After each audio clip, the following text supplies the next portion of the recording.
గొడవ చేయదు.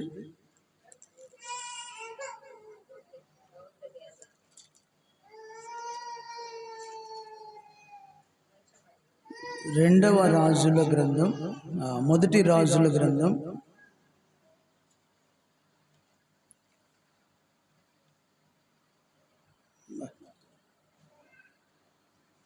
17వ అధ్యాయము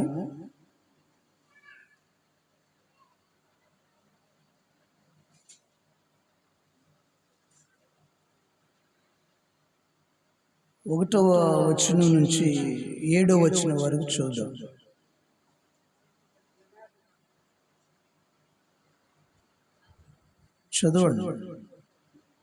చదవగలిగిన పిల్లలు మొదటి అధ్యాయము 17వ అధ్యాయం మొదటి వచనం నుంచి 7వ వచనం వరకు. మొదటి రాజుల గ్రంథం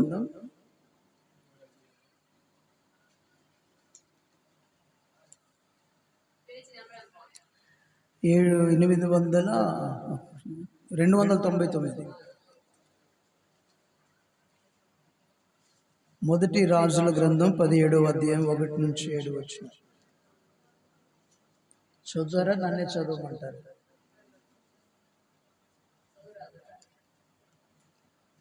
వీడికి చదువుతాడు బైబిల్.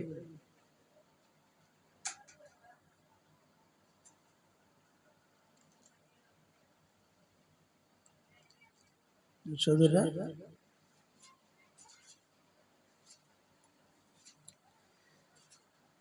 సరే, నేనే చదువుతాను.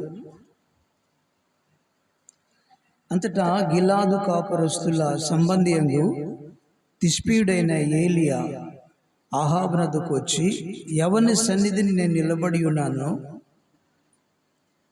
ఇశ్రాయేలు దేవుడైన ఆ యెహోవా జీవముతోడు నా మాట ప్రకారము కాక ఈ సంవత్సరములలో మంచైనను వర్షమైన పడదని ప్రకటించింది. పిమ్మట యెహోవాకు అతనికి ప్రత్యక్షమై, నీవు ఇచ్చటి నుండి తూర్పు వైపునకు పోయి యోర్దానుకు ఎదురుగానున్న కెరేతు వాగు దగ్గర దాగి ఉండము. ఆ వాగు నీరు నీవు త్రాగుదువు. అచ్చటికి నీకు ఆహారము తెచ్చినట్లుగా నేను కాకోలములను ఆజ్ఞాపించుతునని అతనికి తెలియచేయగా, అతడు పోయి యెహోవా సెలవు చొప్పున యోర్దానుకు ఎదురుగానున్న కెరేతు వాగు దగ్గర నివాసం చేసింది. అక్కడ కాకోలములు ఉదయమందు రొట్టెను మాంసమును, అస్తమయమందు రొట్టెను మాంసమును అతని ఎద్దుకు తీసుకుని వచ్చుచుండెను. అతడు వాగు నీరు త్రాగుచూ వచ్చును. కొంతకాలమైన తర్వాత దేశంలో వర్షం లేక ఆ నీరు ఎండిపోయాను. దేవునికి మంచిదిగా. చాలు.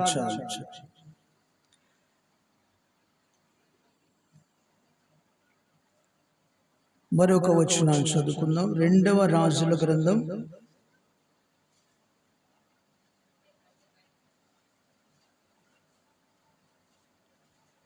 4వ అధ్యాయము. 2వ రాజుల గ్రంథం 4వ అధ్యాయము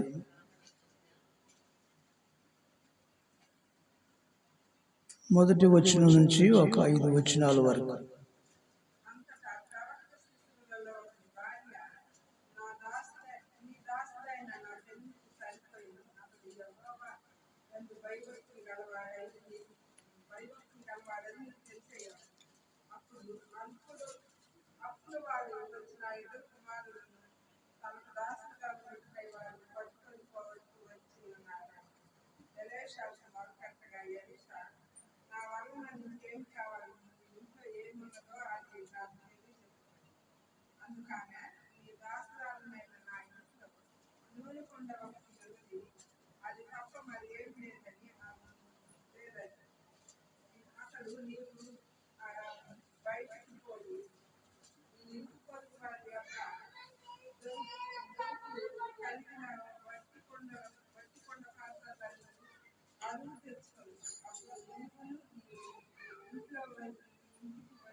వినండి వినండి, చదువుతున్నారు.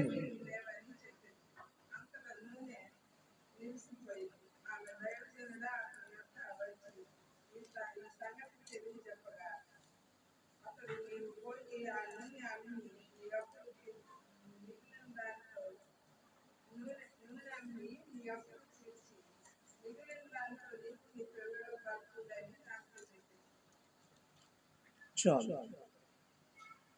దేవుడి వాక్య భాగం మన వెనుకల్లో దీవించునుగాక. మరొక వచనం చదువుకుందాం. 2వ రాజుల గ్రంథమే 5వ అధ్యాయం మొదటి 4 వచనాలు. 2వ రాజుల గ్రంథం 5వ అధ్యాయం మొదటి 4 వచనాలు.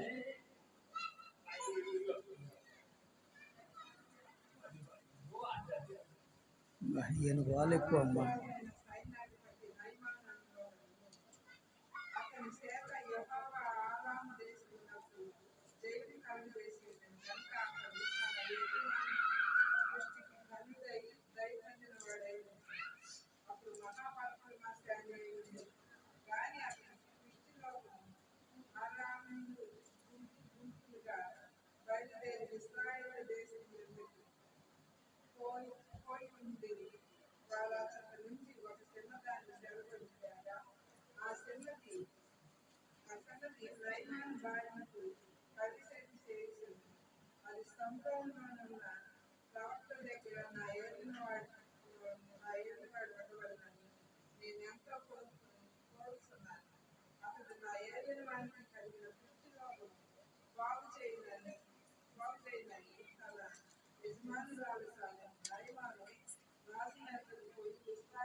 చాలు చాలు చాలు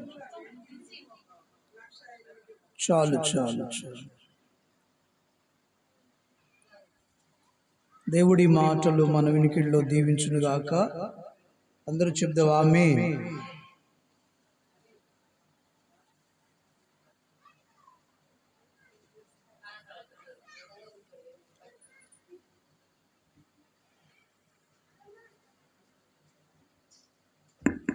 చిన్న పల్లవి పాడుకున్న తర్వాత ఆరాధన గీతం కొద్ది మాటలు వాక్యంలోంచి మీకు తెలియజేస్తాను. గొడవ చేయమాకండి.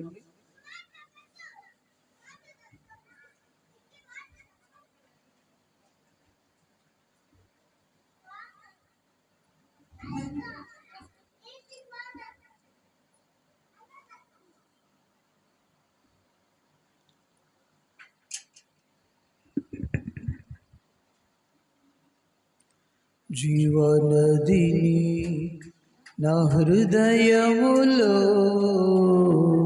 ప్రవహింపచేయుమయా, జీవనదిని నా